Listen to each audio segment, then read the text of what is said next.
ഒരു കാര്യത്തിൽ ആശ്വസിക്കാം, അത് ഗാർഹിക ഉപയോഗത്തിനുള്ള പാചകവാതക സിലിണ്ടറിന്റെ ലഭ്യത ഇപ്പോൾ ഉറപ്പാക്കുന്നുണ്ട് സർക്കാർ. അതിനപ്പുറത്തേക്ക് പക്ഷേ പുറത്തേക്ക് നോക്കുമ്പോൾ ബഹുഭൂരിപക്ഷവും നമ്മളൊക്കെ പുറത്തുനിന്ന് ഭക്ഷണം കഴിക്കുന്നവരാണ്. മാത്രമല്ല വലിയൊരു വ്യവസായത്തിന്റെ നട്ടലൊടിക്കുന്ന രീതിയിൽ കൂടിയാണ് വാണിജ്യ സിലിണ്ടറുകളുടെ ലഭ്യത കുറവ് ഇപ്പോൾ ഉണ്ടാക്കുന്നത്. സ്വാഭാവികമായിട്ടും ഹോട്ടൽ വ്യവസായം വലിയ പ്രതിസന്ധിയിലാണ്. എങ്ങനെയാണ് ആലപ്പുഴയിലെ സ്ഥിതി? എങ്ങനെയാണ് ഇതിനെ നേരിടാൻ വ്യാപാരികൾ തയ്യാറെടുക്കുന്നത്?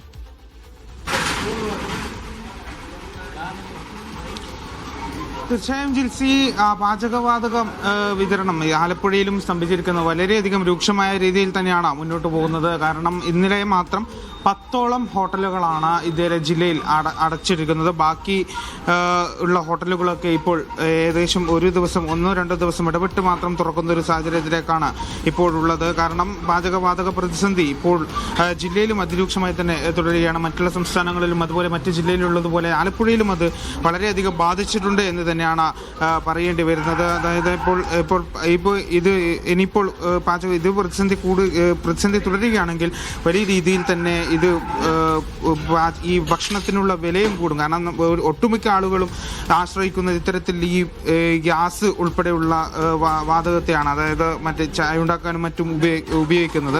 അപ്പോൾ അതുകൊണ്ട് തന്നെ ഇത്തരത്തിൽ പ്രതിസന്ധി രൂക്ഷമാവുകയാണെങ്കിൽ കൂടുതലും ഈ വില കൂടുകയും മറ്റുള്ളവരുടെ ദൈനംദിന ജീവിതത്തിന്റെ താളം തെറ്റിക്കുകയും ഒക്കെ ചെയ്യും. നമുക്ക് ഏതായാലും ഈ ചായ അടിക്കുന്ന ചേട്ടനോട് തന്നെ ചോദിക്കാം. ചേട്ടൻ, എന്താണ് അവസ്ഥ? പ്രതിസന്ധി ഉണ്ട് ഗ്യാസിന്റെ? പിന്നെ വില കൂടുതലല്ലോ ഇപ്പൊ ഗ്യാസിന്. നമ്മളെ ഉള്ള ആൾക്കാർക്ക് ജീവിക്കാനൊക്കത്തില്ല ഇവിടെ. വളരെ പ്രശ്നത്തിലല്ലേ നമ്മൾ ജീവിക്കുന്നത് ഇവിടെ. അന്നന്ന് ജീവിക്കുന്ന ആൾക്കാരാണ് നമ്മളിവിടെ. ഗ്യാസ് കിട്ടാനുണ്ടോ? ഗ്യാസ് കിട്ടാനില്ല. ഗ്യാസ് വളരെ അമിതമായ വിലയാണ്. യുദ്ധങ്ങൾ അവസാനിപ്പിച്ചു കഴിഞ്ഞാൽ ഓക്കെ, യുദ്ധം അവസാനിപ്പിച്ച് ഗ്യാസ് കിട്ടുന്നത്. ഇപ്പൊ 10ഓളം ഹോട്ടൽ ജില്ലയിൽ പൂട്ടിയിട്ടുണ്ട് എന്ന് പറഞ്ഞു. ഇപ്പൊ നിലവിൽ ഇവിടുത്തെ അവസ്ഥ എന്താ? ഇവിടുത്തെ അവസ്ഥ വളരെ ബുദ്ധിമുട്ടിലാണ് പോണത്. വളരെ ബുദ്ധിമുട്ടാണ്. ഭക്ഷണത്തിന് വില കൂട്ടേണ്ടി വരും അല്ലേ? പിന്നെ എല്ലാത്തിനും വില കൂട്ടേണ്ടി വരുമല്ലോ. യെസ്, അത് തന്നെയാണ്. അതായത് ഞാൻ നേരത്തെ സൂചിപ്പിച്ചതുപോലെ 10ഓളം ഹോട്ടലുകൾ ഇന്നലെ തന്നെ പൂട്ടിയിട്ടുണ്ട്. ബാക്കിയുള്ള ഹോട്ടലുകളൊക്കെ തന്നെയും 1-2 ദിവസം ഇടവിട്ടാണ് തുറക്കുന്നത്. അപ്പോൾ എല്ലായിടത്തും പ്രതിസന്ധി രൂക്ഷം തന്നെയാണ്. നമ്മൾക്കിത് ഇവിടെ ഇതിന്റെ ഈ ഹോട്ടലിന്റെ ഓണർ കൂടിയുണ്ട്. ചേട്ടൻ, എന്താണ് അവസ്ഥ നിലവിൽ?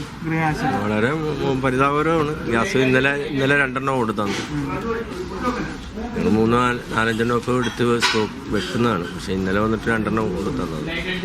എങ്ങനെ ഇത് ഈ പ്രതിസന്ധി എങ്ങനെ നേരിടാനാണ് നിങ്ങൾ ഉദ്ദേശിക്കുന്നത്? ഇപ്പം തീരെ ഇതില്ലെങ്കിൽ മറ്റു എന്തെങ്കിലും ഗ്യാസിലാണ് കൂടുതൽ വർക്കും. അതുമായിട്ട് ബന്ധപ്പെട്ട് കുറേ ബുദ്ധിമുട്ടുകൾ വരും. വരും ദിവസങ്ങളിലൊക്കെ ഇനി അറിയാൻ പറ്റുള്ളൂ. ഇപ്പം നിലവിൽ പ്രതിസന്ധി ഉണ്ടോ? പ്രതിസന്ധിയില്ല. ഗ്യാസ് സിലിണ്ടർ കുറവാണ് വരുന്നത്. ഇന്നലെ അവരോട് തന്നെ 2 കൂടി തന്ന് വെച്ചിട്ട് പോയിന്ന് പറഞ്ഞു. 2 വെച്ച് കൊണ്ടുവന്ന് വെച്ചിട്ട് പോയിന്നില്ല. എങ്ങനെയാണ് വരും ദിവസങ്ങളിൽ അവരെങ്ങനെയാണ് നമുക്ക് തരുന്നത് അതിൻ്റെ ആശ്രയിച്ചിരിക്കും ബാക്കി കാര്യങ്ങളൊക്കെ. ഇപ്പം ഭക്ഷണത്തിന് വില കൂട്ടേണ്ട ഒരു സാഹചര്യം നിലവിലുണ്ടല്ലോ. ഈ ബുദ്ധിമുട്ട് വരുമ്പോൾ എങ്ങനെയാ അതിൻ്റെ അത് തന്നെയാണ്. അതായത് പ്രതിസന്ധി ഇപ്പോൾ രൂക്ഷമായി തന്നെ തുടരുകയാണ്. അപ്പോൾ അതുകൊണ്ട് തന്നെ വരും ദിവസങ്ങളിൽ ഭക്ഷണത്തിന് വില കൂട്ടേണ്ടി വരും എന്ന് തന്നെയാണ് ഇവർ പറയുന്നത്. കാരണം എങ്കിൽ മാത്രമേ നമുക്ക് ഈ വ്യവസായ മേഖല നിലനിർത്തി മുന്നോട്ട് കൊണ്ടുപോകാൻ കഴിയൂ എന്നാണ് ഈ ഹോട്ടൽ വ്യാപാരികൾ പറയുന്നത്. ജിൽസി.